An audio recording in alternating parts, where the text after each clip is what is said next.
Hari tu kita nak masuk huruf K. Huruf K nyasi sama dengan bentuk huruf lain. Sikit tu aja.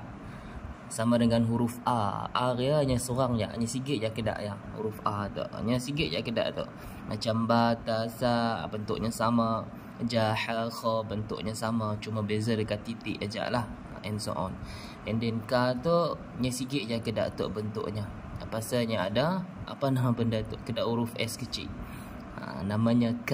K nipis dekat luar sikit. K. Qa dalam. Qa dalam tebal. Yang K tu hanya nipis. K. Ada student saya yang nyebut Qa. Salah lah. Salah dari segi makhraj. Bagi orang yang belajarnya tahulah dekat sini masalahnya. Tapi K tu yang nipis. Sebutan makhrajnya dekat luar sikit daripada Qa. Qa tu hanya dekat dalam. Qa tebal. Untuk K nipis. Okey, K. Kita baca sama-sama.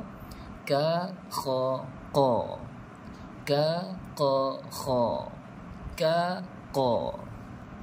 Dha, ha, ka. A, ta, fa. Sha, ka, ra. Ja, ka, ta. Qa, ka, fa. Dha, gha, sa. So, da, tha. Gha, fa, ka. Za, ka, qa. A, ba, ta, tha.